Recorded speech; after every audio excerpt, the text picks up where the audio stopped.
Assalamu alaikum, mes chers élèves. On va continuer la deuxième partie du chapitre 7, fraction A. Comme objectif pour ce chapitre, vous serez capable à la fin de cette vidéo d'identifier les fractions équivalentes ou bien fractions égales, identifier les fractions irréductibles et réduire les fractions. Comme matériel, comme d'habitude, vous aurez besoin d'un stylo, d'un papier, votre cahier d'exercice de maths et votre livre de maths. Premièrement, comme activité. Donc tout d'abord, je vous demande d'écrire la fraction qui représente la partie colorée de chaque figure. Donc pour chaque figure, on a coloré une partie. Donc il est demandé de représenter la fraction correspondante. Pour cela, je vous donne un peu de temps. Voilà, donc pour la première figure comme solution, on a coloré la moitié de ce cercle, donc la fraction correspondante c'est 1/2. Pour cette deuxième partie, on a coloré deux parties parmi 4, donc la fraction c'est 2/4. Dans la troisième, c'est 3 parties parmi 6, donc la fraction correspondante c'est 3/6. Et là, on a coloré 4 parties parmi 8, donc la fraction correspondante, c'est 4/8. Maintenant, que peut-on dire à propos des parties colorées pour chaque figure? Si vous remarquez ici, on a coloré la moitié de ce cercle. De même ici, on a coloré la même moitié de ce cercle, etc. C'est pareil pour les 4 cercles. Donc, comme remarque, dans chacune des 4 figures, on a coloré la même partie. Comme conclusion, on dit que ces 4 fractions sont équivalentes ou bien égales. Donc 1/2 est égal à 2/4, est égal à 3/6, est égal à 4/8, parce qu'elles représentent la même partie colorée du cercle. Maintenant, comment trouver les fractions équivalentes? Si vous regardez ce cercle, on a coloré 3 parties parmi 4. Si on colorie la même partie, mais on partage le cercle en 8 parties égales, on remarque qu'on a coloré 6 parties parmi 8. Donc, comme on a coloré la même partie ici, et pareil à ce cercle, donc 3/4 est égal à 6/8. Ces deux fractions sont équivalentes. Maintenant, comment on a pu aboutir de 3/4 pour aller à 6/8? Donc tout d'abord, on a multiplié le numérateur 3 par 2 est égal à 6. Donc il faut multiplier le dénominateur ici par le même nombre 2 pour aboutir à 4 fois 2 est égal à 8. Comme ça, on aura deux fractions équivalentes. Donc comment trouver les fractions équivalentes? On peut multiplier ou bien diviser le numérateur et le dénominateur en même temps d'une fraction par le même nombre pour avoir deux fractions équivalentes ou bien égales. C'est-à-dire chaque fraction, on peut la multiplier par le même nombre ou bien la diviser par le même nombre pour avoir une fraction égale. Un exemple, écrire une fraction équivalente à celle donnée ci-dessous. Donc 18/24. Tout d'abord, on peut diviser le numérateur et le dénominateur par 2, parce que ce sont deux nombres pairs, on peut diviser par 2 pour avoir une fraction équivalente.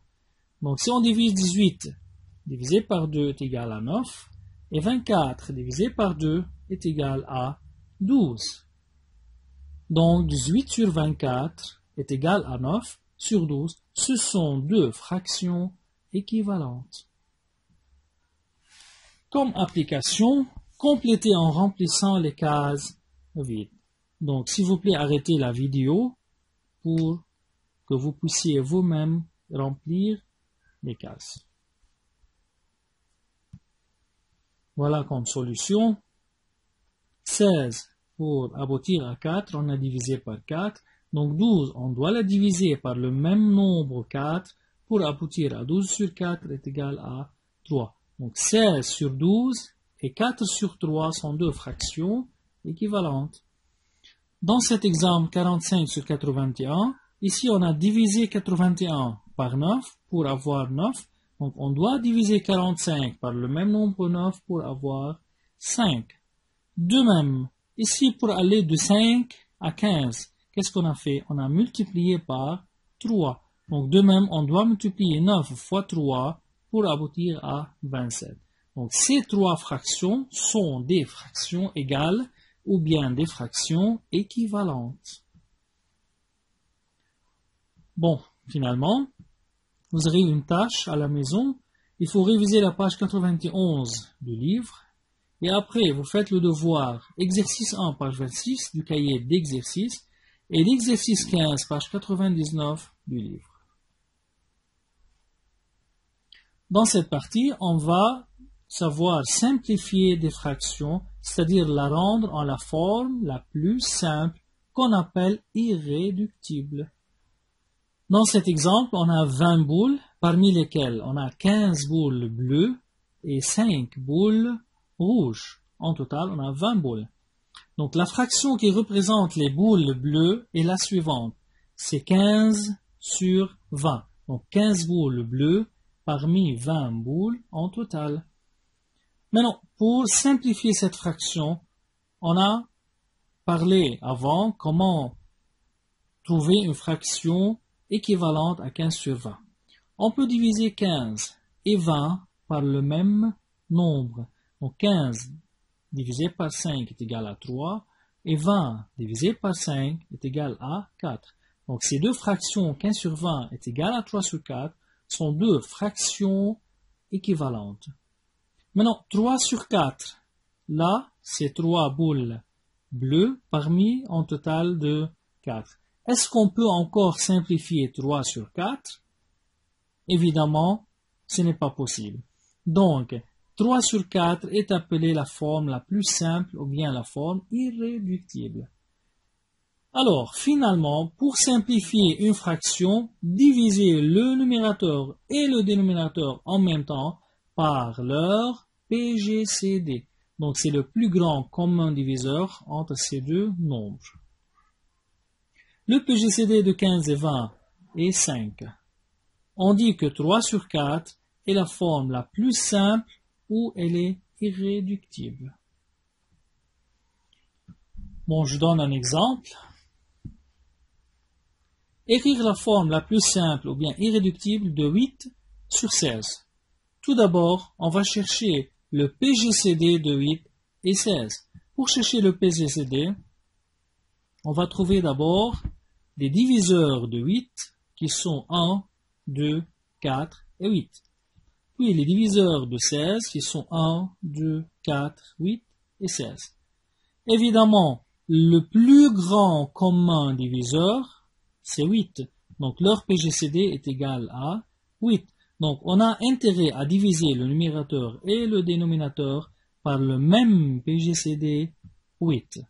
Donc on divise le numérateur et le dénominateur par 8. 8 sur 8 est égal à 1 et 16 sur 8 est égal à 2. On dit que 1 sur 2 est la forme la plus simple de 8 sur 16, donc elle est appelée la fraction irréductible. Application. Écrire 25 sur 40 sous la forme la plus simple. Veuillez, mes chers élèves, d'arrêter la vidéo un peu pour trouver la solution. Et là, je continue pour la solution. Tout d'abord, on va trouver les diviseurs de 25 qui sont 1, 5 et 25. Puis les diviseurs de 40 qui sont 1, 2, 4, 5, 8, 10, 20 et 40. Maintenant, quel est le plus grand diviseur commun? Nous avons 1 commun et 5 communs. Le plus grand, c'est évidemment 5. Donc le PGCD de 25 et 40 n'est autre que 5. Donc pour rendre cette fraction irréductible en forme la plus simple, on va diviser 25 par le PGCD 5 et 40 par le PGCD 5. 25 divisé par 5 est égal à 5.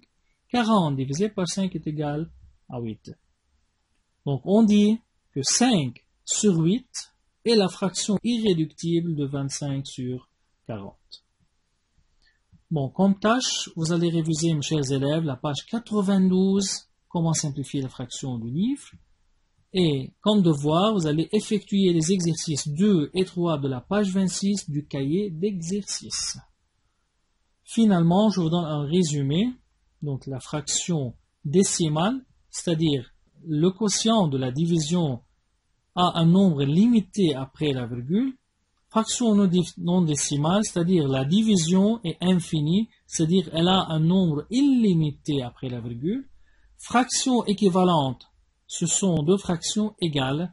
Les fractions irréductibles, c'est-à-dire on ne peut plus la simplifier. On ne peut plus diviser le numérateur et le dénominateur par le même nombre. Merci mes chers élèves et à bientôt.